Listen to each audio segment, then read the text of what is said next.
विद्यार्थी मित्रों, मैं आदरणीय प्रोफेसर टीपी सिंह जी का बहुत बहुत आभारी हूँ कि मुझे लगभग 7 वर्ष बाद काशी हिंदू विश्वविद्यालय में अवसर मिला है आप सबसे वार्तालाप करने का। काशी से मेरा संबंध कुछ पारिवारिक भी है, व्यक्तिगत भी है, और इस विभाग से तो बहुत पुराना है। अनेक वर्ष से, 1 दशक से मैं इस विभाग में आ रहा हूँ, और इस हॉल में भी बहुत प्रोफेसर एच एन त्रिपाठी भी मुझे बहुत स्नेह करते थे, इसलिए मैं थोड़ा जैसे कहते हैं अंग्रेजी में ओवरवैम्ड हूँ, भावुक हो जाता हूँ इस कक्ष में आने से। और जिस विषय पर बोलने के लिए मुझे आज आदेश दिया गया है वो भी मेरा प्रिय विषय है। आइए, तो इसके लिए एक बार पुनः अपने अध्ययन को मुझे सुदृढ़ करना पड़ा, उस अवसर के लिए भी आभारी हूँ।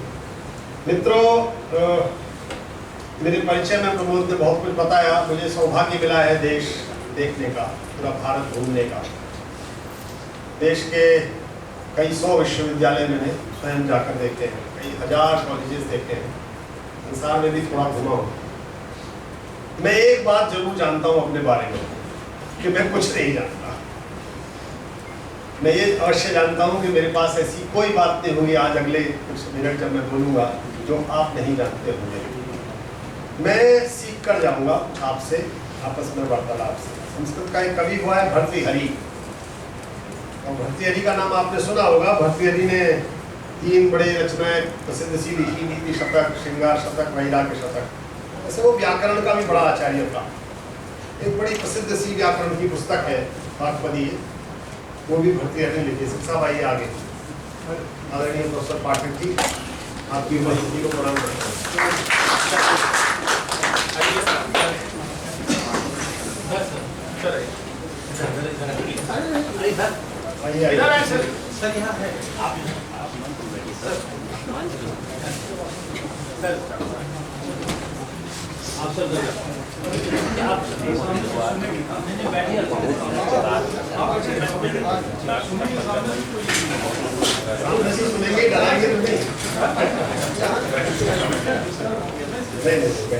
प्रारंभ में क्या है इनके बाद।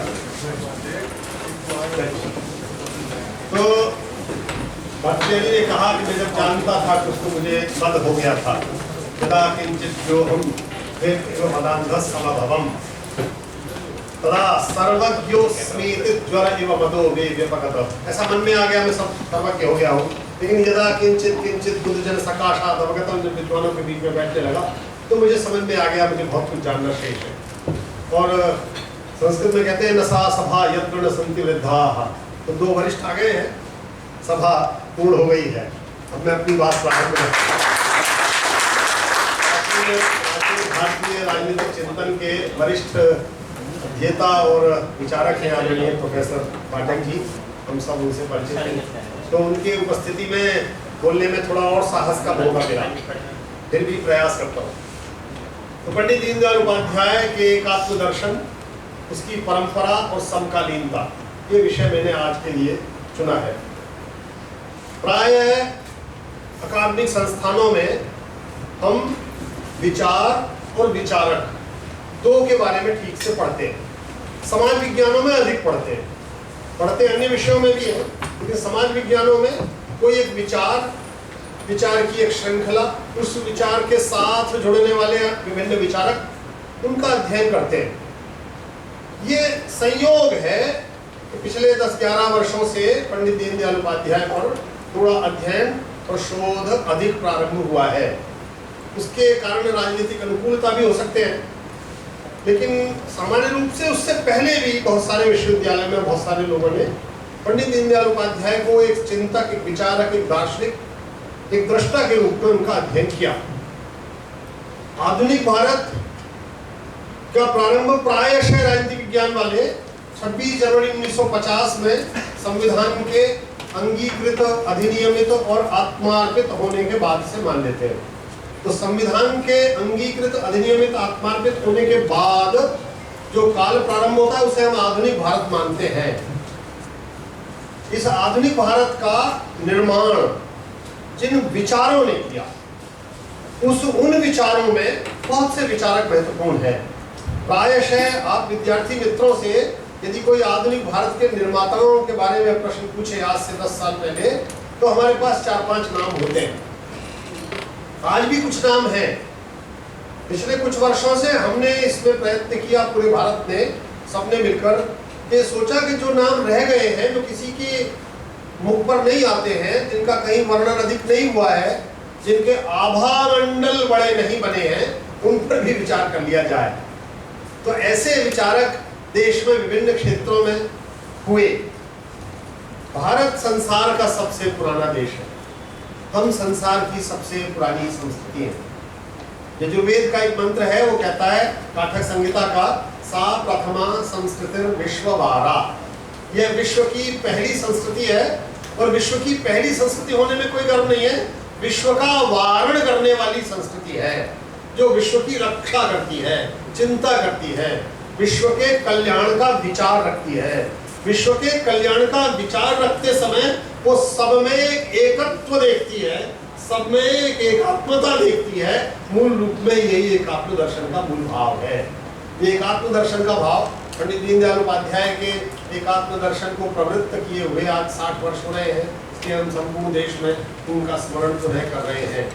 लेकिन कई बार ये प्रश्न आते हैं पुराने विचारकों के अध्ययन करते समय कि हम समकालीन समय से उनको कैसे संयुक्त करें।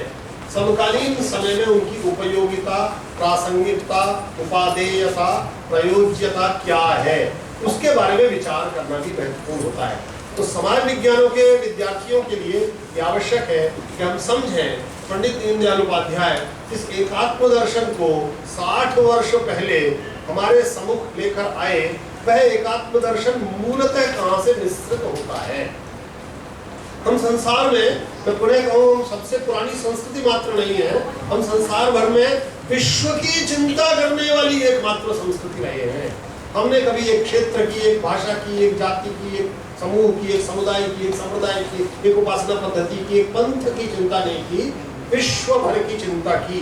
और चूंकि विश्व भर की चिंता की, तो इसलिए हमारा ऋषि ऋग्वेद काल से यह मानता रहा कि सत्य एक है, उसे भिन्न भिन्न प्रकार से लोग कहेंगे। एकम सद विप्राह बहुधा वदन्ति, वह कहता रहा। उसके मन में ये विचार आता रहा, अच्छे विचार कहीं से भी आएंगे, उनको सबको एकत्र होना होगा। उन सबको जब एकत्र होना होगा तो वे कैसे आएंगे? ब्रह्मांड भर से।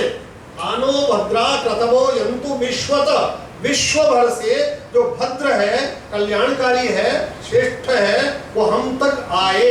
और वो केवल हम तक आए ना, यजुर्वेद तक आते आते ऋषि ने कहा, यथेमा वाचम कल्याणीम आवदानी जनेभ्य। मेरे पास जो कल्याणकारी, कल्याणमयी, भद्र वाणी है, इसमें जो विचार है, जो भाव है, जो भद्र की इच्छा है, वो सब में वितरित कर दूं, सब में बांट दूं, तो वो सब तक पहुंच जाए। ये भद्रेच्छा का, सब में वितरण का भाव यजुर्वेद तक आ गया। और प्राय आपने ये मंत्र बहुत लोगों से सुना होगा, आनो भद्रा क्रतवो यन्तु विश्वत। बहुत सारे लोगों ने इसे ध्येय वाक्य संस्थानों का बना लिया। इसका जो दूसरा भाग है वो विद्यार्थी मित्रों और अधिक महत्वपूर्ण है। मैं प्राय कहता हूँ, वो कहता है अदब्धासो अपरीतासो उद्विद। ऐसे विचार भी आ जाएं जिनका अभी कोई दमन न कर सका हो, ऐसे विचार भी आ जाएं जिनका अभी कोई परीक्षण न हुआ हो।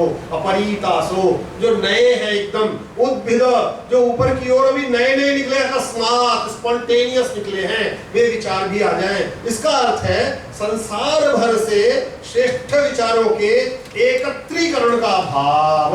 वो एकत्रीकरण का भाव इस रूप में कि वो कैसे हो, ऐसा कोई बंधन नहीं है, कोई पूर्वावश्यकता नहीं है। वो ऐसा ही कहते हो तो ही विचारों को समझेंगे हम, हमारे इस खांचे में फिट बैठते हो तभी हम करेंगे, नहीं। अदब्धासो अपरीतासो उद्भिद।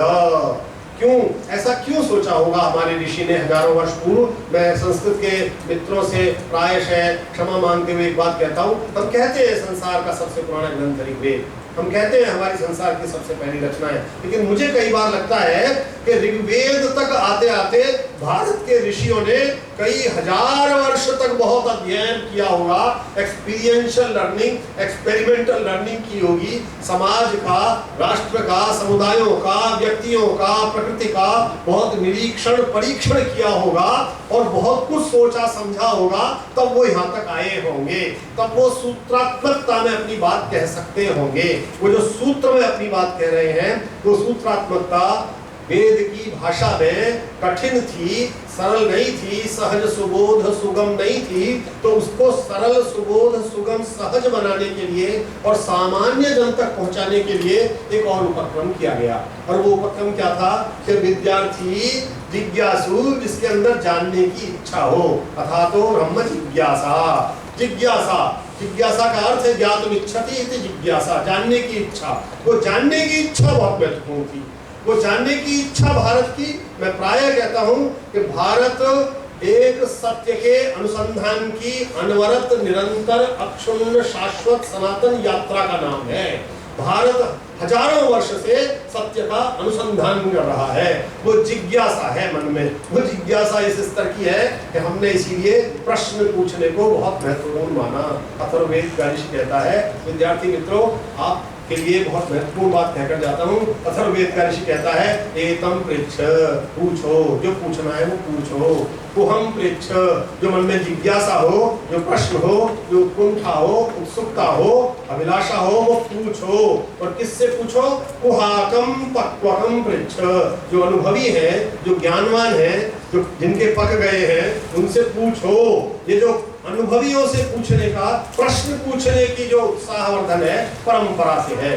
तो वो जिज्ञासा जानने की क्या है, कैसे है, क्या हुआ, इसलिए आज से हजारों वर्ष पूर्व, अभी आज का इतिहास, आधुनिक इतिहास अब ये बताने की स्थिति में नहीं आया है कि ये वेद कब लिखे गए।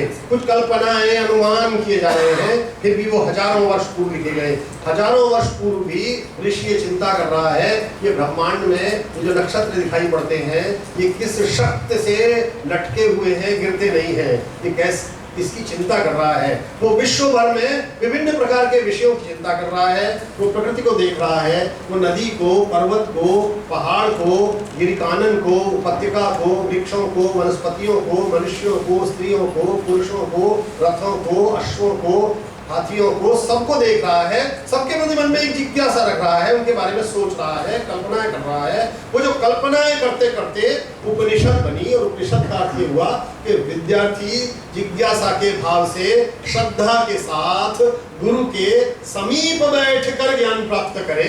उपनिषद, उप माने समीप, निषद माने बैठकर ज्ञान प्राप्त करने की इच्छा, उसमें कथाओं के माध्यम से, सरलीकृत तरीके से, सरल पद्धति से, जो कथाओं के माध्यम से वैदिक साहित्य का वर्णन किया गया, उसमें एक उपनिषद है, बहुत महत्वपूर्ण है। उसका नाम है ईशोपनिषद। ईशोपनिषद महात्मा गांधी के बारे में कहते हैं कि महात्मा जी ने एक बार कहा, यदि कोई दुर्घटना हो जाए संसार में, ऐसी कोई प्रलय आ जाए, आग लग जाए, सारा संसार का साहित्य जो हम आप पुस्तकालयों में पढ़ते हैं तो सब नष्ट हो जाए, अब तो फिर यही आ गया, नष्ट नहीं होगा, फिर भी उन्होंने कहा यदि कोई नष्ट हो जाए तो भी यदि विश्व में ईशोपनिषद बच गई तो सभ्यताएं बच जाएंगी। ईशोपनिषद कहती है पहले ही मंत्र में, ईशावास्यमिदं सर्वं यत्किंच जगत्याम जगत। इस जगती में जो कुछ मनुष्य है वे नहीं, जो कुछ जगत है, इस जगती में जो कुछ जगत है, मैंने जो कुछ भी है वो ईश्वर से अतिव्याप्त है, उसमें ईश्वर निवास करता है। ये जो ईश्वर का निवास है, इसी को कृष्ण ने गीता में कहा, ईश्वर सर्वभूतानां हृद्देशेन तिष्ठति। हे अर्जुन, सभी भूतों के, सभी जीवधारियों के, सभी प्राणियों के, वनस्पतियों के, पशुओं के, पक्षियों के हृदय में ईश्वर का निवास है। ये जो ईश्वर का निवास है, ये मूल रूप में एकात्मता है। हमारी एकात्मता इस प्रकृति से, पशुओं से, पक्षियों से, पौधों से, वनस्पति से, पेड़ से, नदी से, पहाड़ से, आकाश से, वायु से, मेघ से, ये सब वैदिक साहित्य से प्रारंभ होती हुई ये एकात्मता भारत का मूल भाव है। इस मूल भाव को ही पंडित दीनदयाल उपाध्याय एकात्म दर्शन के रूप में प्रस्तुत करते हैं। ये एकात्मता हमारे प्रत्येक कार्य में, प्रत्येक उपासना में, प्रत्येक प्रार्थना में अभिव्यक्त होती है। ये एकात्मता हमारे आपके घरों में सामान्य रूप से यज्ञ करते समय पंडित जी बहुत सारे मंत्र पढ़ते हैं, बहुत बार उनको भी उसका अर्थ पता नहीं होता तो क्या पढ़ रहे हैं, हम तो प्रयत्न करते ही नहीं कि वो क्या पढ़ रहे हैं, जानने का प्रयत्न नहीं करते। इसमें एक मंत्र पढ़ते हैं, यतो यतः समीहसे ततो नो अभयम कुरु, जिससे उचित समझते हो उससे हमें अभय करो। प्रार्थना कर रहा है वेद का ऋषि, वो कह रहा है जिससे मुझे समझते हो, इसका अर्थ है जिनसे मुझे अभय किया जाना है उनमें बहुत ऐसे भी होंगे जिनकी मुझे जानकारी नहीं, जिनको मैं जानता ही नहीं हूँ। क्या पता कोई ऐसी दुर्घटना होने वाली है। जब कोविड आया तो हम में से कोई नहीं जानता था कोविड आने वाला है। बहुत सारे लोग संसार भर में, अंग्रेजी के अखबार आप पढ़िए तो छापते हैं 1.5 करोड़ वर्ष पहले पृथ्वी पे ये हुआ था, कोई 1.5 सेकंड बाद बताने की स्थिति में नहीं है क्या होने वाला है। वो जो जिससे हमें उचित समझते हो उससे हमें अभय करो। शन्नः कुरु प्रजाप्यो, हमारे साथ जीवित रहने वाले, जीवन यापन करने वाले सब लोगों का कल्याण करो। अभयम नः पशुभ्य, ये जो पशु पक्षी हैं, ये जो जैव विविधता है, बायोडाइवर्सिटी है, इसको भी अभय करो, निर्भय करो। ये प्रार्थना है, इसमें सब समाहित है, किसी एक व्यक्ति की नहीं। और ये विचार इसीलिए उपनिषद काल में अधिक रूप में हमें दिखाई पड़ता है, इसीलिए वो विषय कहने की स्थिति में आया। ये एकात्मता सब में है, इसीलिए उसने सोचा कि एक क्षेत्र का नहीं, एक विषय का नहीं, संपूर्ण भारत के विभिन्न क्षेत्रों में फैले हुए, बैठे हुए उपत्यकाओं में, गिरी कंदराओं में बैठे हुए ऋषियों ने, कुटियाओं में बैठे ऋषियों ने, या राज दरबारों में बैठे हुए ऋषियों ने भी ये कल्पना की कि ये मेरा है, ये पराया है। ये विचार ही बहुत छोटा है, ये लघु विचार है, ये तुच्छ विचार है। अजम निजम परोवेति गणना लघु चेतसम, छोटे लोग ऐसा सोचते हैं। उदार चरितानाम तुम वसुधैव कुटुंबकम, जिनका हृदय उदार है उनके लिए पूरी वसुधा ही परिवार है। ये मेरा, सब मेरा ही है, ये विचार उसके मन में आया। इसीलिए उसने सब की चिंता की। सर्वे भवन्तु सुखिनः, सब सुखी हो, सर्वे सन्तु निरामया, सब निरोगी हो, किसी को कोई कष्ट ना हो। मां कश्चित् दुःख भाग् भवेत्, किसी को दुख का अंश मात्र भी ना हो। ये जो अंश मात्र भी ना होना है, ये सब में वही एकात्म ढूंढना है। जो कष्ट उसे होगा वो मुझे भी होगा। इसलिए उस विचार से भारत के ऋषित्व की परंपरा ने कहा, आत्मनः प्रतिकूलानि परेशान न समाचरेत्। जो मेरे लिए प्रतिकूल है वैसा आचरण मैं दूसरे के साथ भी न करूं, क्योंकि उसमें भी वही ईश्वरत्व है, उसमें भी वही मनुष्यत्व है, उसमें भी वही प्राणी है, उसमें भी वही आत्मा है। और जो आत्मा है ये सब में निवास करती है। ये जो सब में निवास करने वाली आत्मा है, इसकी एकात्मता ही भारत का मूल भाव है। लेकिन इस एकात्मता में एक रूपता नहीं है, यूनिफॉर्मिटी नहीं है, यूनिटी है, एक रूपता नहीं है, एकात्मता है। इसे भी समझने की आवश्यकता है। एक रूपता में सबको एक सा होना है, एक आत्मता में सबके अंदर के भाव में एकत्व होना है, बस। एक रूपता नहीं है, इसलिए एक रूपता संभव नहीं। भारत इसीलिए वैविध्य का देश है। संसार भर के, मेरे परिचय में उल्लेख में प्रबोध ने कहा, मैंने संसार के बहुत सारे देश देखे। हम एक बार घूमे यूरोप में, आप देखो, एक बार पूछो मत कि आप किस देश में।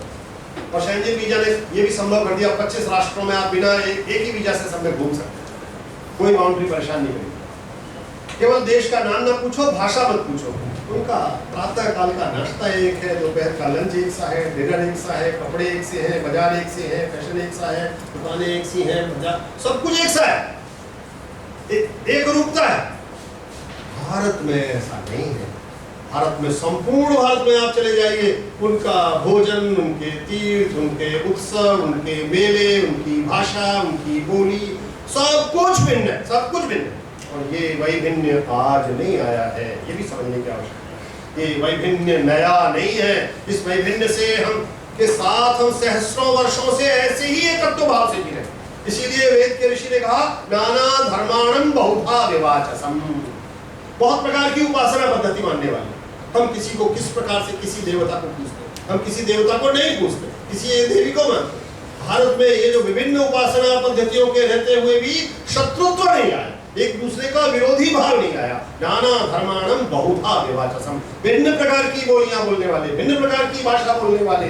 जनम बिभ्रति पृथ्वी यथौकसम्, जैसे पृथ्वी सबको साथ रख लेती है, ऐसे हम साथ रह सकें। ये जो साथ रहने का भाव था, विभिन्नताओं के साथ, वैविध्य के साथ, इसीलिए हम वैविध्य को उत्सव मानते हैं। एक दुर्घटना हुई और हमें बता दिया गया ये विविधता में एकता। हुआ ये कि एकता में विविधता थी, ये एकत्व में एक वैविध्य था, एकत्व मुख्य था। हमने विविधता को मुख्य मानकर कहीं ना कहीं त्रुटि की। परिणाम ये हुआ हमारा जो एकत्व है वो इस बात का है कि हम भिन्न भाषाओं के बोलते हुए भी भारत एक राष्ट्र के रूप में बहुत सारे मित्रों को कठिनाई होती समझने में। वो कहते हैं साहब हमसे राज्य विज्ञान के विद्यार्थी हैं, हमसे कहते हैं राज्य बहुत सारे थे। ये अंग्रेजों ने जब हमको सरदार पटेल के एकीकरण की बात करते हैं, 550 से अधिक राज्यों का एकीकरण हुआ। अंग्रेज जब आए तब तो 1500 से ज्यादा थे। हमारे लिए राज्यों के प्रशासनिक इकाइयों के रूप में विभाजन होना राष्ट्र के एकत्व में कहीं बाधा नहीं था। राष्ट्र का एकत्व भिन्न है, राष्ट्र की एकात्मता भिन्न है। राजनीतिक प्रशासनिक अभिकरणों उपकरणों संरचनाओं के रूप में राज्य का निर्माण होना वो एक भिन्न विषय रहा। इसीलिए वो समाज राष्ट्र से बड़ा नहीं रहा। ये विचार भारत में सैकड़ों वर्षों से रहा। इसीलिए राज्य को कभी भी एक ऐसी बड़ी संस्था नहीं माना गया जो मनुष्य के प्रत्येक आयाम को नियंत्रण कर सके। राज्य के आयामों पर भी नियंत्रण करने के लिए सामाजिक सांस्कृतिक धार्मिक व्यवस्थाएं विद्यमान नहीं। ये भारत का जो एकात्म दर्शन है वो इस रूप में भी महत्वपूर्ण है कि वो विश्व कल्याण की दृष्टि संसार भर में हमने, जैसे मैंने कहा, सर्वे भवन्तु, जो सबके कल्याण की भावना। ये पृथ्वी, ऋग्वेद का एक मंत्र है, स्योना पृथ्वी भवान निक्षरा निवेशिनी यक्षशर्म न सप्रथ। ये जो पृथ्वी है ये सबके लिए भद्र हो, कल्याणकारी हो, कंटक रहित हो, कष्ट रहित हो, आश्वस्तिकारक हो, अच्छी हो, सुखदायक हो, सबके लिए। ये सबके लिए जो भावना है ये वैश्विक कल्याण की भावना है। इसीलिए वेद के ऋषि ने इतने हजारों वर्ष पहले, आज हम वैश्वीकरण की बात करते हैं, उसने कहा यत्र विश्वम भवत्येक नीडम, जहां पूरा विश्व एक घोंसला बन जाता है, एक छोटा सा घोंसला बन जाता है, इसका अर्थ है उसमें सब एकात्मता सब में विद्यमान है। ये जो भारत की एकात्मता थी विश्व कल्याण की दृष्टि से भी प्रारंभ। इसका एक पक्ष और बहुत महत्वपूर्ण है, वो है मित्र भाव। सारे हमारे सारे सुख के भाव, सारे सहृदयता के भाव, सारे अपनत्व के भाव, सारे आसक्ति अनुराग के भाव मित्रता के भाव के साथ संबद्ध होते हैं। हम सारी कठिनाइयां, अब सारे सुख दुख अपने मित्रों के साथ बांटते हैं। वेद के ऋषि ने कहा मित्रस्य चक्षुषा समीक्षामहे। हम किसी को देखें, उसकी ओर समझें, उसकी समीक्षा भी करें, उसकी आलोचना भी करें तो मित्र की दृष्टि से करें, मित्रवत भाव से करें। ये जो मित्रवत भाव है इसमें एक अपनत्व है, एक रागात्मकता है, एक आसक्ति अनुरक्ति का भाव है। ये जो रागात्मकता है ये इसीलिए संभव हुई कि हम सब में वही मित्रवत भाव देख लें। वो जो सब में मित्रवत भाव देखने का विचार है वो मित्रत्व का भाव, संवेदनशीलता, सहानुभूति, जिसे आज एम्पैथी कहते हैं, उसका भाव है। ये जो सहानुभूति का भाव वो इसीलिए है कि ये एकात्म है, सब ये अलग अलग रूपों में दिखाई देते हैं। इसीलिए हमारी प्रार्थना कहती है ऋजुकुटिल नाना पथजुषाम, अलग अलग प्रकार के रुचिणाम वैचित्र्यात्, रुचियों के वैचित्र से। रुचियों में वैचित्र होगा, मनुष्य को कोई चीज प्रिय है, किसी को कोई चीज प्रिय है, लेकिन ये वैचित्र भी हमें एक साथ ले चले। तो ऋग्वेद के ऋषि ने अंतिम मंत्रों में कहा संगच्छध्वम संवदध्वम, हम साथ चले, साथ बोले, एक सा बोले नहीं कहा, एक सा बोले नहीं कहा, हम अच्छा बोले, साथ बोले। संगच्छध्वम संवदध्वम सम्मो मनंसि जानताम देवा भागम यथा पूर्वम संजानाना उपासते। इसमें साथ चलने का भाव, साहचर्य का भाव, सहयोग का भाव महत्वपूर्ण है। इसलिए भारत के ऋषियों ने हजारों वर्ष पूर्व उनकी मनीषा ने ये समझ लिया था कि जो सृष्टि है, ये जो प्रकृति है, क्योंकि वह सबकी प्रार्थना कर रहे थे, वो सबको समझने का प्रयत्न कर रहे थे। आप देखेंगे आज हम पर्यावरण के विषयों पर बहुत चिंतित हैं, विश्व भर में चिंतित हैं। कभी ग्लोबल वार्मिंग के लिए बैठक करते हैं, कभी कुछ और बोलते हैं। पर्यावरण के विषय को हम अनिवार्य विषय बनाते हैं विद्यार्थियों के लिए, विभिन्न प्रकार के कार्यक्रम करते हैं। इसलिए क्योंकि हमने पर्यावरण को अलग माना, व्यक्ति को, मनुष्य को अलग मान लिया है। आधुनिक दृष्टि ने दोनों को अलग मान लिया। भारत ने सबको संयुक्त माना, सबको साथ माना, सबको जुड़ा हुआ माना। वो जो सबकी संपृक्ति है वो एक एकात्मता इस रूप में विद्यमान थी कि जो कुछ प्रकृति से विद्यमान है हम भी उसी प्रकृति से विद्यमान है, हम भी उसी का अंश मात्र है। हमारा उसका अंश होना ही हमारी एकात्मता है, उस विविधता से, उस वैविध्य से, उस जैव विविधता से, उस प्राकृतिक पर्यावरण से उसी के अंश मात्र हैं हम भी। इसलिए जो हमारा आवश्यक है हम उतना ही लेंगे, उतना ही दोहन करेंगे, शोषण नहीं करेंगे। वो जो प्रकृति का शोषण करने का विचार आधुनिकता के साथ पाश्चात्य प्रभाव में हमें प्राप्त हुआ, अब वो ही हमें समझा रहे हैं कि आप इतनी कार्बन डेटिंग करिए, इतना कार्बन उत्सर्जन कीजिए। अब वो हमें समझा रहे हैं। समकालीन समयों में दुर्भाग्य से भारत ने विशेष रूप से अपनी प्राचीन सांस्कृतिक गौरवशाली परंपरा से बहुत कुछ प्राप्त नहीं किया। आधुनिकता के प्रवाह में और वैश्वीकरण के उत्सव के उल्लास में उन्मत्त समाज ने बहुत कुछ अतीत से प्राप्त नहीं किया। पंडित दीनदयाल उपाध्याय उस पूरी परंपरा में एक बार पुनः हमें उस अतीत से सम्मिलित कराते हैं, संयुक्त कराते हैं। यहाँ मैं एक बात कहना चाहता हूँ, पंडित दीनदयाल उपाध्याय कोई नई बात नहीं, उनके पास भी कोई नया विचार नहीं, वो प्रस्तुति है भारतीय सनातन अक्षुण्ण शाश्वत परंपरा के मूल्यों की। लेकिन जब मैं ये कह रहा हूँ तो स्वतंत्रता से पूर्व भी एक व्यक्ति है जो भारत की इन्हीं सांस्कृतिक मूल्यों को विश्व भर के सामने रख रहा है। दुर्भाग्य है कि हमने उसे इस दृष्टिकोण से कभी देखा नहीं। और मैं उल्लेख कर रहा हूँ महात्मा गांधी का। महात्मा गांधी को प्रायशः हमने एक ऐसे राजनेता के रूप में जाना जो राष्ट्रीय आंदोलन में प्रमुख व्यक्ति के रूप में है, समाज सुधार के व्यक्ति के रूप में है, पत्रकार भी है, संपादक भी है, लेखक भी है, वक्ता भी है और बहुत प्रकार के कार्य करते हैं। लेकिन कहीं हमने ये बताने का प्रयास हमारे अकादमिक समाजों ने नहीं किया कि महात्मा गांधी स्वतंत्रता आंदोलन में भारतीय सांस्कृतिक मूल्यों के सबसे बड़े संवाहक हैं।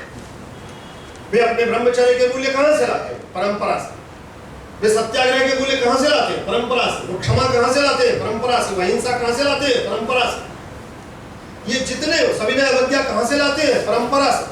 वे शुद्धता का आग्रह कहां से लाते हैं? परंपरा से। उनके जितने भी जीवन मूल्य हैं वे अधिकांश हम कहते तो हैं उनके बारे में अध्ययन करते समय उन्होंने टॉल्स्टॉय से सीखा, उन्होंने रस्किन से सीखा, उन्होंने थोड़ा सा गीता से भी सीखा, ऐसा कहते तो हैं। लेकिन सच ये है कि वो भारतीय परंपरा के, ज्ञान परंपरा के महत्वपूर्ण संवाहकों में से एक है।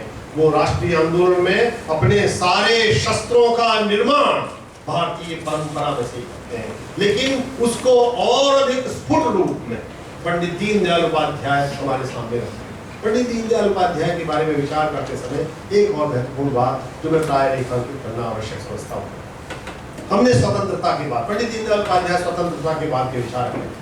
हमने स्वतंत्रता के बाद राजनीतिक समाजों को, मैं राजनीति विज्ञान विभाग के इस कक्ष में बैठे हुए बहुत साहस से कह रहा हूँ, राजनीतिक समाजों को, राजनीतिक समुदायों को, राजनीतिक क्षेत्र में काम करने वाले व्यक्तियों को दार्शनिक दृष्टि से, अकादमिक दृष्टि से कभी बहुत गंभीर माना नहीं है।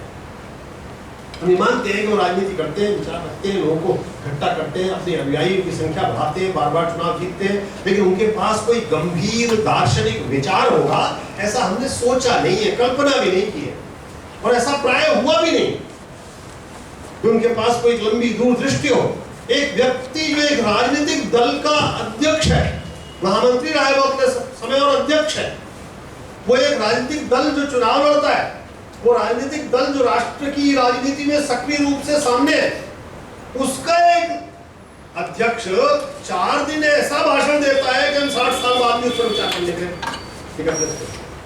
वो जो गंभीरता है, वो जो गांधीर्य है अकादमिक रूप का, वैचारिक रूप का, बौद्धिक रूप का, वह गांधीर्य विरल है आज के राजनेताओं में, इसलिए भी बहुत बेहतर। और इस दर्शन में वो जो विचार नए लाते हैं उनमें से कुछ विचार उन्होंने, एक व्यक्ति की पुस्तक थी, आपने कुछ लोगों ने नाम सुना होगा, दैशिक शास्त्र। बद्री शाह ठुलगरिया अल्मोड़ा के रहने वाले एक व्यक्ति थे, उन्होंने एक पुस्तक लिखी दैशिक शास्त्र। बहुत छोटी सी पुस्तक है, ऑनलाइन आजकल मिल जा रही है, ढूंढना चाहेंगे तो आपको अमेज़न में मिल जाएगी, किंडल में भी मिल जाएगी। वो दैशिक शास्त्र में बद्री शाह ठुलगरिया ने कुछ नए विचार प्रस्तुत करने का प्रयत्न किया। लेकिन वो जो पुस्तक लिख रहे थे तो उन्होंने कहा, महामना तिलक उस समय जीवित थे, तो उन्होंने तिलक जी से कहा कि आप इसकी भूमिका लिखिए। और तिलक जी के लिए भूमिका लिखने के लिए उन्होंने पुस्तक भेजी। दुर्भाग्य से उसी बीच में महात्मा तिलक की मृत्यु हो गई, देहांत हो गई। तो उन्होंने वो पुस्तक उनको तिलक जी को ही समर्पित की। तो जो पंडित दीनदयाल उपाध्याय ने चिति और विराट की संकल्पना ली है वो दैशिक शास्त्र से। अब यहाँ एक प्रश्न उठता है, आप में से कुछ मित्रों को लगेगा महात्मा अपने पंडित दीनदयाल उपाध्याय क्या प्लेजरिज्म कर रहे थे क्या? नहीं, यही महत्वपूर्ण बात है जो मैं आपके सामने रखना चाहता हूँ।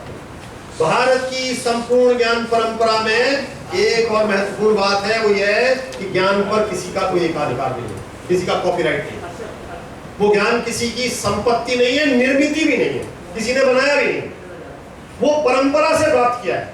इसीलिए हमारे वेदों का नाम भी श्रुति है, वे सुने गए। पूरा संस्कृत साहित्य प्राय कहता है श्रूयते, सुना गया, ऐसा सुना गया है। वाल्मीकि ने पहला ग्रंथ लिखा रामायण, तो उनके पास भी नारद आए, उन्होंने छंद अनुष्टुप छंद में एक शाप दे दिया उसको, निषाद को। थोड़े आवेश में थोड़े चिंतित हुए, मुझे ऐसा नहीं करना चाहिए था, ये मैंने क्या कर दिया। थोड़े चिंतित हुए तो नारद प्रकट हुए, उन्होंने कहा क्यों दुखी हो, आप आदि कवि हो, कविता लिखो। तो वो पूछते हैं किसकी लिखो, किसके बारे में लिखो? तो कहते हैं इक्ष्वाकु वंश प्रभवो रामो नाम जनैश्रुत, लोगों से इक्ष्वाकु वंश में उत्पन्न हुए राम का नाम सुना है। ये सुनने की परंपरा, श्रुति की परंपरा। श्रुति की परंपरा से इसका अर्थ है ये ज्ञान किसी एक व्यक्ति के पास इल्हाम से नहीं आया था, ईश्वरीय प्रदान नहीं था, बस ये परंपरा से, दुनिया से, जानने से, संपर्क से, साहचर्य से, संबंध से, विद्वानों के बीच में बैठने से, पढ़ने से, प्रयोगों से, अनुप्रयोगों से सीखा है।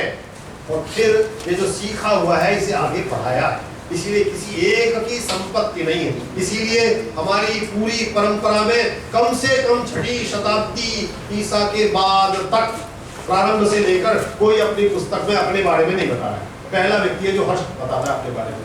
हर्षवर्धन ने अपना वर्णन किया कि मैं कौन हूँ, इस पुस्तक को लिखा। उससे पहले के किसी लेखक ने अपने बारे में कुछ नहीं बताया, हम केवल अनुमान लगाते। सारे कवियों, सारे लेखकों के अनुमान है, क्योंकि उनके लिए वो विचार महत्वपूर्ण था, व्यक्ति महत्वपूर्ण नहीं था। इस पूरी परंपरा में कभी व्यक्ति महत्वपूर्ण नहीं रहा, विचार महत्वपूर्ण रहा। इस विचार की संगति नए विचार से होती जाए, ये नए ने सोचा, ये अगले ने सोचा। इसलिए भारत के इस शाश्वत सनातन विचार में एक और महत्वपूर्ण बात है कि ये परंपरा से जुड़ता हुआ समकालीनता का निरंतर आता है। वो नित्य नूतन है, चिर पुरातन भी है, उतना ही पुराना भी है। वो नए के साथ पुराने को जोड़ता है, पुराने को छोड़ता नहीं है, नए से भागता नहीं है। इसीलिए सनातन है, इसीलिए शाश्वत है, इसीलिए अक्षुण्ण है, इसीलिए निरंतर है।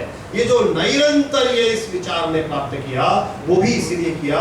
प्रत्येक विचारक ने कहा नेति, मेरे पास जो विचार है वो अंतिम नहीं है, मैं अंतिम बात कहना नहीं जानता।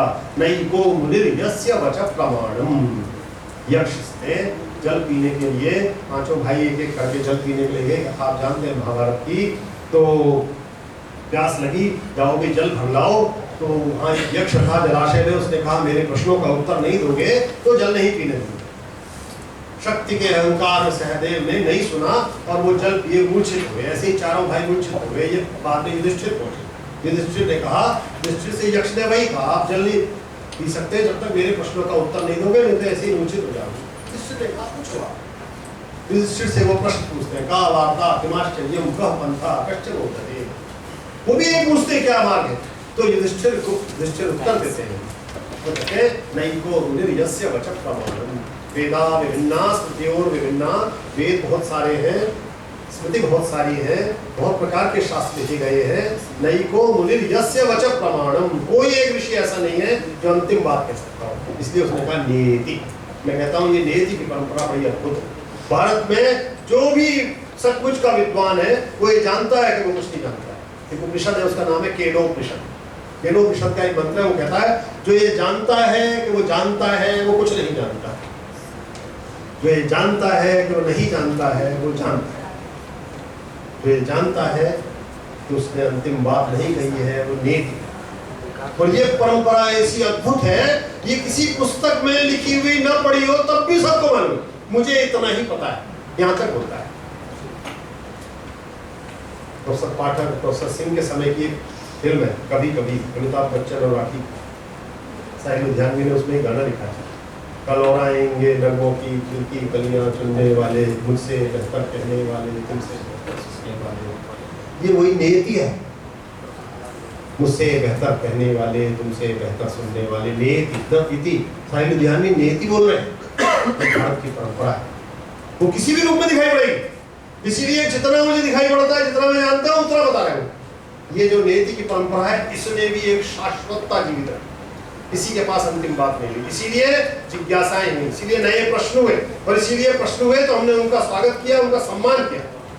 उन जिज्ञासाओं का सम्मान करने का परिणाम हुआ कि हमने कहा एक उपनिषद का नाम ही प्रश्नोपनिषद है, उसमें प्रश्न ही पूछे गए।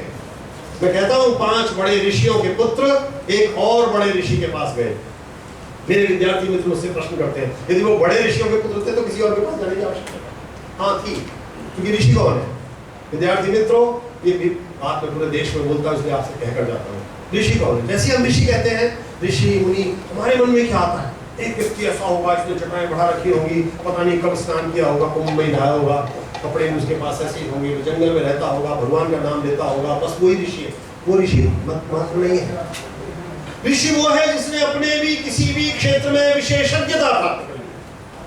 एक अच्छा आचार्य ऋषि है, एक अच्छा डॉक्टर ऋषि है, एक अच्छा इंजीनियर ऋषि है, एक अच्छा आर्किटेक्ट ऋषि है, जिसने अपने क्षेत्र में विशेषज्ञता प्राप्त कर ली, अपने जीवन का सर्वस्व समर्पण करके वो ऐसे शिखर पर पहुंच गया। एक अच्छा सर्जन शहर में है, वो ऋषि है। वो कितने लोगों का जीवन बचाता है, वो ऋषि है। इसलिए 5 बड़े ऋषियों के पुत्र का मतलब है उन 5 ऋषियों की विशेषज्ञता का क्षेत्र कुछ और था। वो जिस ऋषि के पास गए उनकी विशेषज्ञता का क्षेत्र कुछ और। उनका नाम था पिप्पलाद। पिप्पलाद के पास वो 5 बच्चे पहुंचे। उन्होंने कहा हमें आपसे कुछ पूछना है, प्रश्न पूछने। अभी तो मैंने कहा अथर्ववेद कहता है प्रश्न पूछो। उन्होंने कहा हमें आपसे कुछ प्रश्न पूछने। ऋषि ने कहा ऐसा करो, मेरे पास रहो 1 वर्ष, मैं तुम्हें इस योग्य बनाता हूं कि प्रश्न कैसे पूछे जाते हैं, प्रश्न कैसे पूछे जाए इस योग्य बनाता हूं। मैं प्राय अपने मित्रों से कहता हूं, हमारे यहाँ आजकल के समय में हम विद्यार्थी को रिसर्च कराते हैं, एम्पेरिकल रिसर्च कराते हैं। एम्पेरिकल रिसर्च में सर्वे के लिए भेजते हैं, सर्वे के लिए भेजते हैं, क्वेश्चनियर बनाते हैं। क्वेश्चनियर में क्वेश्चन ठीक से बनाया नहीं बनाया महत्वपूर्ण होता नहीं होता है। एक सर्वे करना है, घरेलू इंसाफ, महिलाओं के प्रति घरेलू इंसाफ। एक विद्यार्थी को भेज दिया प्रमोद को किसी के पास, जाओ भी सर्वे करने के लिए। और वो गए इनके दर्शन जी के पास, प्रश्न पूछा, हाँ या नहीं में उत्तर देना है। आपने अपनी पत्नी को पीटना बंद कर दिया है, हाँ या नहीं में उत्तर दीजिए। वो हाँ में उत्तर दिया का अर्थ क्या है? अब बंद कर दिया है। और नहीं का उत्तर अर्थ क्या है? अभी भी बंद नहीं किया है। जबकि उत्तर तीसरा होगा, क्योंकि प्रश्न त्रुटिपूर्ण है, प्रश्न की निर्मित त्रुटिपूर्ण है। इसीलिए ऋषि ने इतने वर्षों पहले कहा मैं तुम्हें प्रश्न पूछने योग्य बनाऊंगा। कैसे प्रश्न पूछे जाएंगे? और उन्होंने 1 वर्ष के बाद प्रश्न पूछे।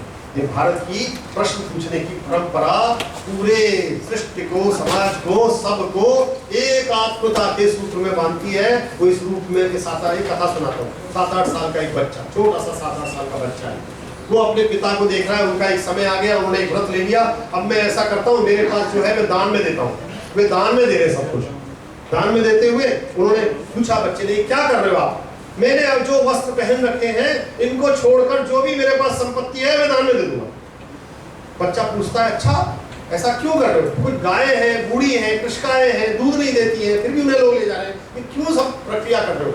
बच्चा बार बार प्रश्न करता है, बार बार प्रश्न करता है, जिज्ञासा करता है। वो थोड़े उत्तेजित हो जाते हैं, आवेश में आते हैं। पूछता है मैं भी तो आपकी संपत्ति हूँ, मुझको किसको दोगे?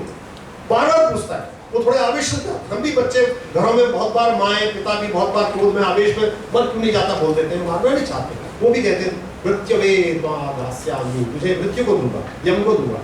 यम के पास चला जाता है, अब मृत्यु को आपको देना, ये नहीं चला जाता हूँ, वहां पहुंच जाता है। अब इस कथा में देखिए करना क्या है। वो जाकर बहुत पहुंच गया है, वो कहीं बाहर गए हुए, आउट ऑफ स्टेशन 3 दिन के ड्यूटी पर यमराज हेडक्वार्टर।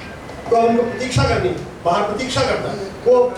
लोग कहते हैं आओ भाई, उनके कर्मचारी लोग कहते हैं पानी पी लो, जल पी लो, कुछ ले लो। नहीं, जब तक मैं मिलूंगा नहीं तब तक कुछ नहीं करूंगा। निर्जल निराहार 3 दिन द्वार पर बैठा है 7-8 साल का बच्चा। ये हम लौट कर आते हैं 3 दिन बाद, कहते हैं अरे बच्चा कैसे बैठा है? उन्होंने बताया ये सब 3 दिन से बैठा है आपकी प्रतीक्षा में, आपसे मिलने के लिए, जल भी नहीं पिया इसने, निराहार बैठा है। अरे 3 दिन बच्चा निराहार बैठा रहा, तुझे 3 वरदान देता हूँ, 3 वरमान। पहला वरमान का है, मैं यहाँ से लौट कर जाऊँ, जानता है यहाँ से लौट कर जाना आसान नहीं है, उनके यहाँ से लौट कर जाऊँ तो मेरे पिता का क्रोध थोड़ा कम हो जाए, बहुत क्रोध आता है मुझको, यहाँ तक भेज दिया। तथास्तु उन्होंने कहा। दूसरा क्या है? वर मांग। वो कहता है ये अग्नि क्या है बताओ। कहता है वर मांग भाई। नहीं मुझे आप अग्नि बताओ, ये अग्नि क्या है। वो अग्नि की व्याख्या करते हैं। अग्नि भारत की परंपरा ने सबसे पहली चीज जानी समझने के लिए, ऋग्वेद का पहला मंत्र है ओम अग्निमीडे पुरोहितम यज्ञस्य देव रुद्रम धातारम धातमम होतारम रत्न धातमम। वो अग्नि के बारे में पूछता है। अब अग्नि बता दिया, फिर नचिकेता नाम है उस बच्चे का, नचिकेता प्रश्न पूछता है यम से। तीसरा वर मांगो कहते हैं। तीसरा वर मांगने के लिए कहता है मृत्यु के बाद क्या होता है, आत्मा का क्या होता है, ये आत्मा क्या है। ये इतना छोटा सा बच्चा है, क्या प्रश्न पूछ रहा है बेटा, तू कुछ और मांग, तू आयु मांग, लंबी आयु मांग, दीर्घ आयु मांग, पुत्र पौत्र मांग, धन मांग, संपत्ति मांग, ऐश्वर्य मांग, राज्य मांग, भूमि मांग, जो मांगना है, रथ मांग, घोड़े मांग, ये क्या मांगता है। तो कहता है इसका अर्थ मेरे इस प्रश्न का बहुत मूल्य है, आप इसके बदले इतना कुछ देने को तैयार।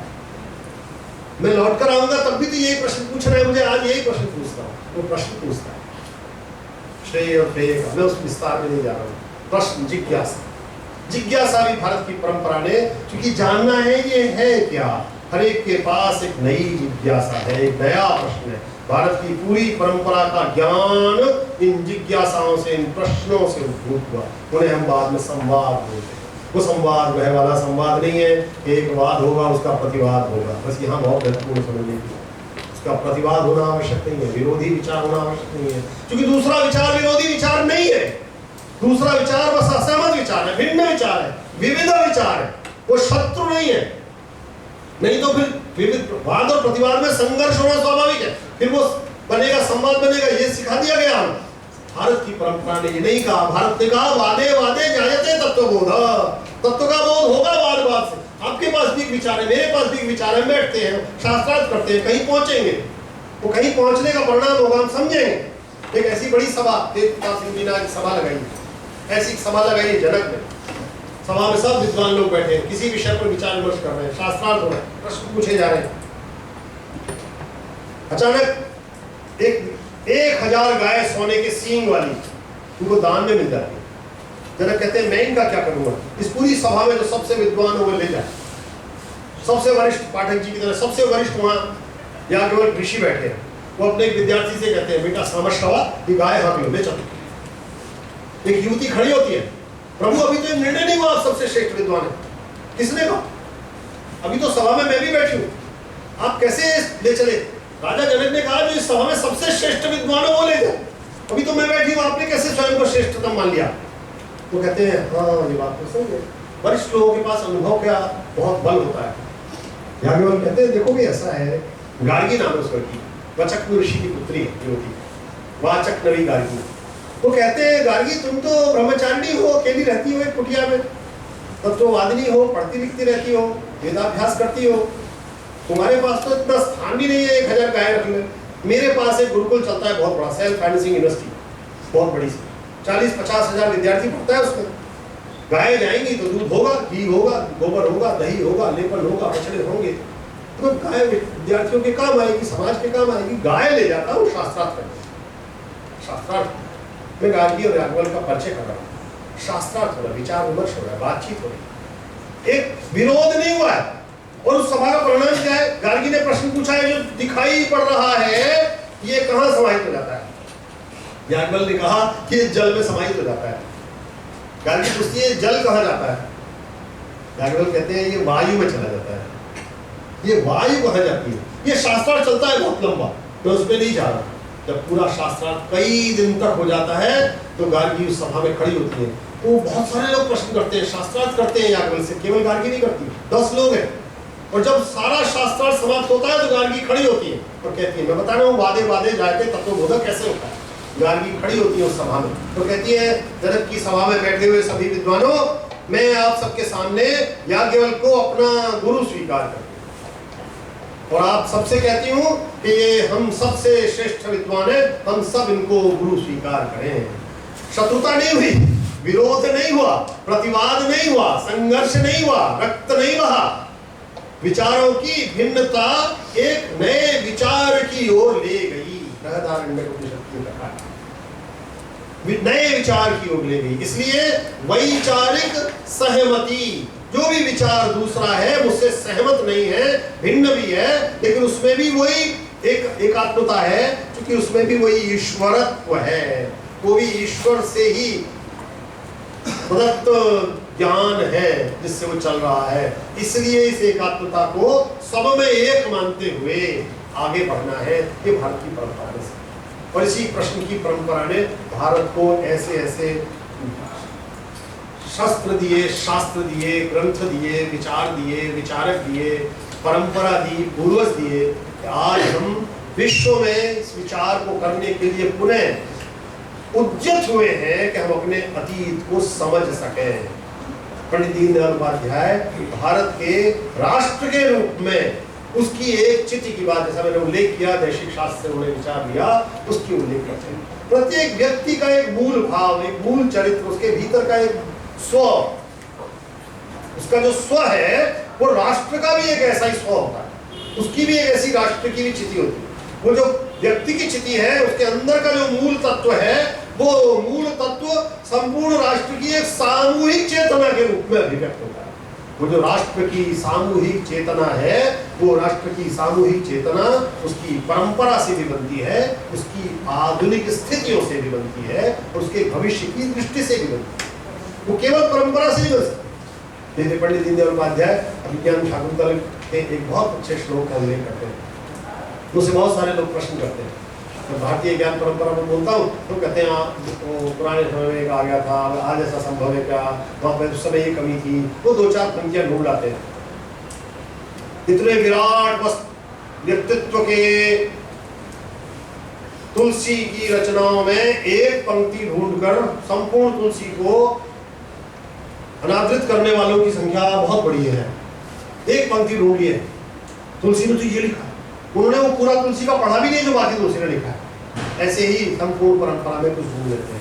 मैं उनसे कहता हूँ आज नहीं, भारत ने इस बात को भी पहले समझा। हजारों वर्ष पूर्व, ईसा से कम 150-200 वर्ष पूर्व हुआ कालिदास, महाकवि कालिदास। महाकवि कालिदास ने एक सूत्र दिया। संस्कृत के नाटकों का पद्धति यह है कि उनका मंचन होता है, वो ऐसे ही लिखे जाते हैं जैसे मंच पर लिखे गए, मंचन हो रहा है। दो व्यक्ति आते हैं, एक का नाम है नटी, एक का नाम है सूत्रधार, जो संचालन करते हैं। वो उसका परिचय करा देते हैं, लिखने वाला कौन है, विषय क्या है आज का, बस, और पहला दृश्य क्या है, पहला सीन क्या है बता देते हैं। तो नटी और सूत्रधार आपस में बात कर रहे हैं। कालिदास का पहला नाटक है मालविकाग्नि, परिचय करा रहे। तो नटी से पूछता है सूत्रधार, आज किसका नाटक है, क्या है आज? तो कहती है अभिज्ञान शाकुंतलम एक नाटक है कालिदास का। तो सूत्रधार कहता है अरे भाई, भास, सौमिल, कविपुत्र, ऐसे बड़े बड़े नाटककारों के रहते हुए नया कहां से ले आया? ये कौन है नया नाटककार? ये नए को पुरानों के साथ संघर्ष करना होता है। जब भी कोई नया विचार आता है तो उसे पुराने विचार के साथ संघर्ष करना होता है। जब कोई नया व्यक्ति आता है उसे भी पुराने स्थापित लोगों के साथ कई बार संघर्ष करना होता है। वो संघर्ष युद्ध का नहीं है, प्रतिरोध का नहीं है, फिर भी लेकिन थोड़ा सा असहजता होती है। इस बात को कालिदास ने हजारों वर्ष पूर्व समझा, उसने सूत्र दिया तो कहा पुराण में केवल साधु सर्वम, जो सारा पुराना है वो साधु नहीं है। न चापि काव्यम नवमित्य मध्यम, जो नया है वो उपेक्षणीय नहीं है, अवंद्य नहीं है, वो भी बुरा नहीं है। संतः परीक्ष्यान्यतर भजन्ते मूढ़ पर प्रत्ययनेय बुद्धि। समझदार लोग, विवेकशील लोग, ज्ञानवान लोग, बुद्धिमान लोग परीक्षण करके निर्णय करते हैं। शेष मूढ़ केवल अनुसरण अनुकरण मात्र करते हैं। हम मूढ़ नहीं हो सकते हजारों वर्ष की परंपरा के। इसीलिए हमने स्वीकार किया और आज हम स्वीकार करते हैं उस परंपरा में बहुत कुछ ऐसा होगा जो आज जिसकी प्रासंगिकता नहीं है, जिसकी उपादेयता नहीं है, प्रयोजनीयता नहीं है, लेकिन बहुत कुछ है जो आज भी उतना ही प्रासंगिक है, उतना ही उपादेय है। इसको ही रेखांकित कर रहे हैं पंडित दीनदयाल उपाध्याय। इसीलिए वो मनुष्यत्व की, मनुष्य के चरित्र निर्माण की बात और उल्लेख करते हैं वृत्तम यत्नेन संरक्षेत वित्तमेति च याति च। वृत्त की, ये वृत्त चरित्र की पर्यायवाची नहीं है, कैरेक्टर जैसे अंग्रेजी बोलते हैं, वो कैरेक्टर नहीं है। ये वृत्त आचरण है, संपूर्ण आचरण है, संपूर्ण संस्कार है, पूरे जीवन का जीना है, उसका रक्षण यत्न पूर्वक करने की बात करें। वो जो यत्न पूर्वक रक्षण है उसका, वही भारत की, जिसे आज हम धार्मिकता कहते हैं, वो धार्मिकता। वस्तुतः भारत में धर्म भी बड़ा अद्भुत शब्द है, इसका कोई पर्यायवाची, हमने उसको आज जिन शब्दों में समझा उस रिलीजन के पर्यायवाची के रूप में समझा। पंडित दीनदयाल उपाध्याय उसका उल्लेख करते हैं, ये रिलीजन का पर्यायवाची नहीं है। और धर्म की भी ऐसी कोई स्थापित स्थिर अनुवाद व्याख्या आज जब हम कर रहे हैं, बहुत सारे लोग अंग्रेजी में राइटियसनेस अनुवाद करने लगते हैं, ड्यूटी अनुवाद करने लगते हैं, ये सब नहीं है। धर्म उतने तक नहीं है, उससे परे है। और जब उससे परे है तो यतोभ्युदय निश्रेय सिद्ध धर्म, जिसमें निश्रेय सिद्धि और अभ्युदय हो वह धर्म है। उसके लिए किसी भी प्रकार के आचरण का निषेध भी नहीं। धारणा धर्म इत्या होगा, जो धारण करने योग्य हो धर्म है, लेकिन वह धर्म धारण करने योग्य भिन्न हो सकता है। श्री अरविंद ने अपनी पुस्तक लिखी भारत का पुनर्जन्म, उसमें उन्होंने कहा भारत में धर्म की व्याख्या करते समय कई बार हम सामान्य उपस्थित सीमाओं से परे देखने के लिए बाध्य होते हैं। इसको बात ऐसा छोड़ दो, भूल जाओ। सामान्य जो सीमाएं बनाएंगी धर्म की, विदुर नीति का श्लोक उद्धृत किया श्री अरविंद ने, यस्मिन् यथा वर्तते यो मनुष्य तस्मिन् तथा वर्तितव्य स धर्म। पहलगाम में आतंकवादी घटना हुई, भारत में, भारत का धर्म क्या था? भारत का स्वधर्म था उसका बदला ठीक प्रकार से लेना। यस्मिन् यथा वर्तते यो मनुष्य, मनुष्य जिस दशा में है, तस्मिन् तथा वर्तितव्य, उससे उसी प्रकार का व्यवहार किया जाना चाहिए। सधर्म कहा विदुर ने। मायाचारो माया वारणीय, वो कहते हैं कोई मायावी व्यक्ति है, उसके साथ व्यवहार माया का ही करना चाहिए। आप सज्जन हो जाएंगे तो उसकी माया और बढ़ जाएगी, उसका दुष्प्रभाव और बढ़ जाएगा।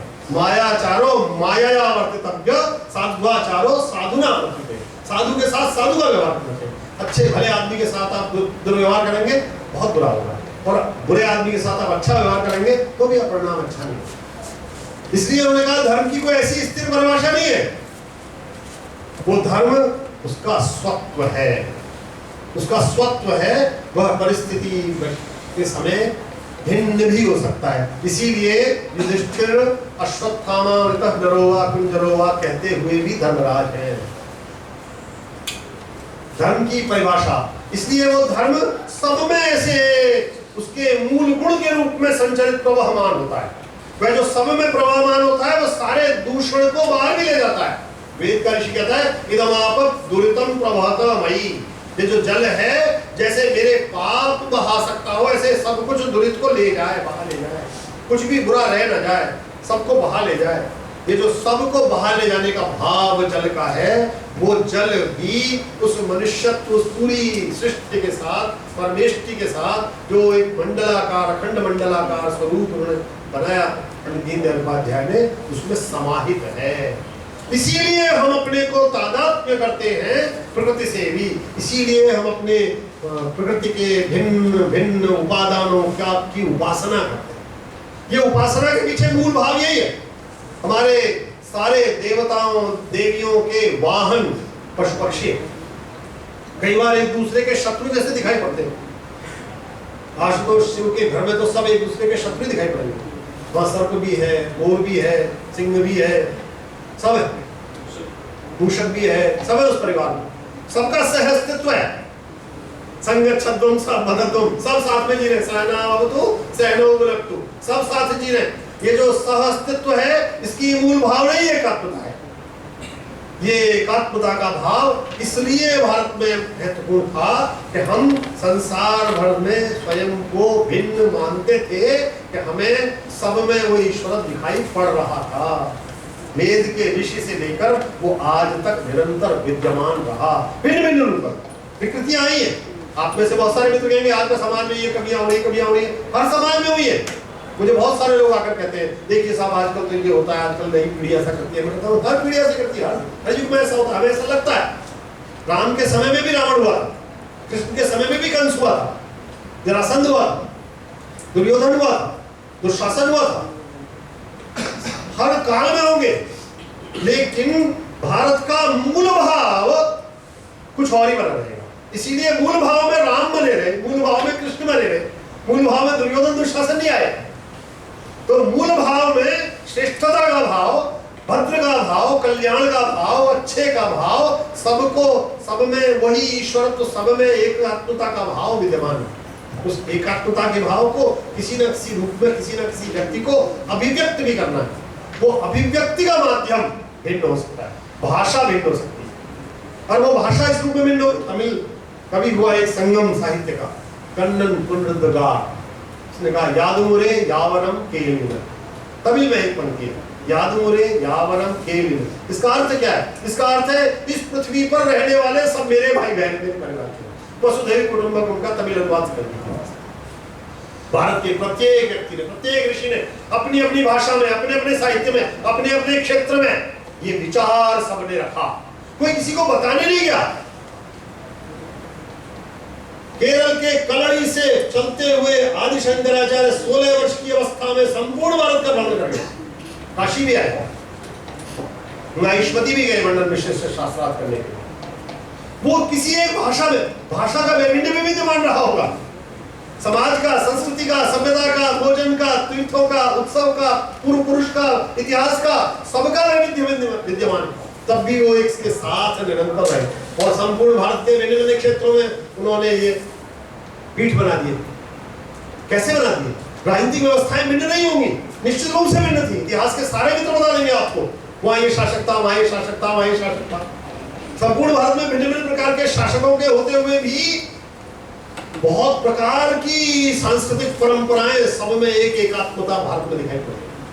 जिन्हें आज भिन्न क्षेत्र कहा जा रहा है, उनको भी ठीक से आप देखेंगे तो उनके रीति रिवाजों में, उनकी प्रथाओं में, परंपराओं में, उनके वैवाहिक पद्धतियों में बहुत प्रकार की समानताएं मिल जाएंगी। और भाषागत साम्य, भाषागत एकात्मता तो भारत की समस्त भाषाओं में, सारी भारत की भाषाएं सहोदरा है।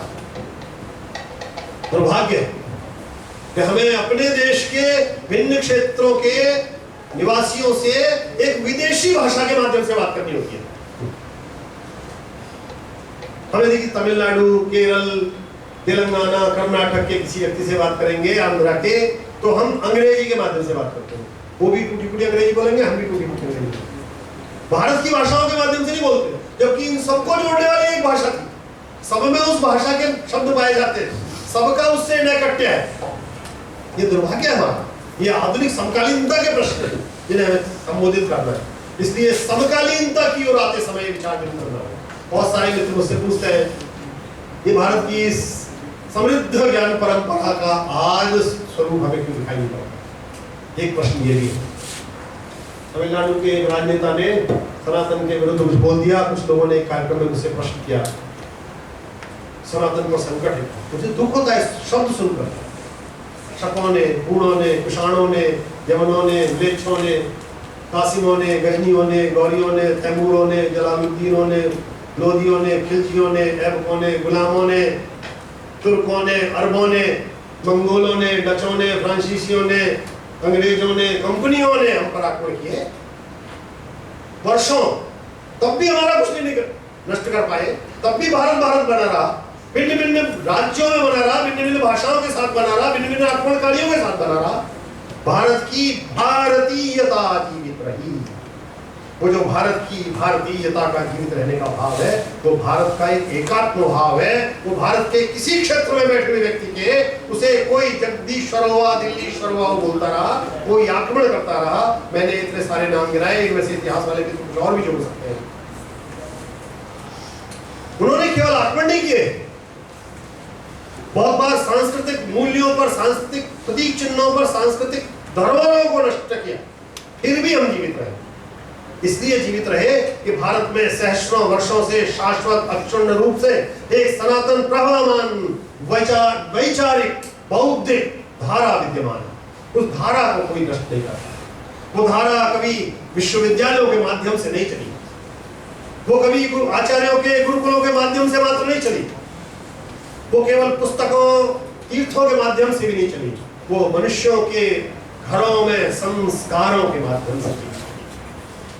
वो हमारी परंपराओं में आचरणों के माध्यम से जीवित रही, और उसे हमने पिछले 150-200 वर्षों में सूरीनाम में, युगांडा में, ट्रिनिडाद टोबैगो में, फिजी में, मॉरिशस में, इन देशों में चले गए उन श्रमिकों के साथ भी जीवित रहते हुए देख लिया। वो जो एकात्मता भारत की है, वो भारत का राष्ट्रत्व है। वो जो भारत का राष्ट्रत्व है, वो आज भी उसी भाव में जीवित है। कई बार मुझको आपको अपने हमारे पुराने जितने साथी शिक्षक साथी हमें देखने में लगता है नई पीढ़ी ऐसा करती है। मैं कहता हूँ उनके केवल समय की आकांक्षाएं, अपेक्षाएं बदली हैं, या उनके अभिव्यक्ति के स्वर बदले हैं, अभिव्यक्ति के माध्यम बदले हैं। जिन विषयों को हम पहले पुस्तकों के माध्यम से या अपने व्याख्यानों के माध्यम से प्रस्तुत कर रहे थे, अब वो उसे गूगल के, मोबाइल के, लैपटॉप के, आईपैड के, आईफोन के माध्यम से प्रस्तुत किया। अभिव्यक्ति के माध्यम बदले हैं। आसक्ति अनुरक्ति कम नहीं हुई है। भारत के प्रति भारतीयता का भाव, उसकी प्रस्तुति के स्वर भिन्न हो सकते हैं, प्रस्तुति उतनी ही महत्वपूर्ण बनी हुई है, और वो उतनी ही महत्वपूर्ण बनी रहे, यही कामना है। इसलिए मित्रों, मैं ये मानता हूँ पंडित दीनदयाल उपाध्याय के एकात्म दर्शन के माध्यम से हम एक बार भारत की अक्षुण्ण शाश्वत सांस्कृतिक सनातन परंपरा को, उसका ठीक से अवगाहन करने के लिए उद्यत हों।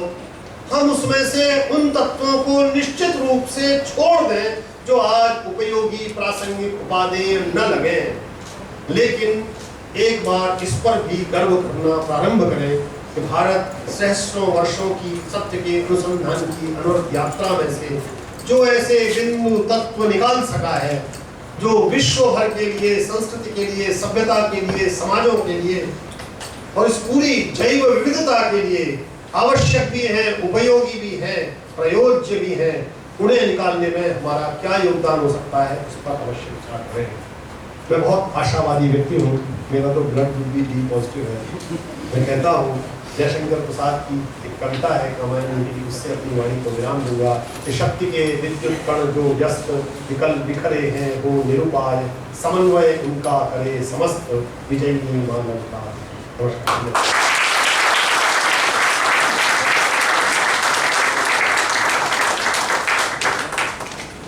धन्यवाद सर।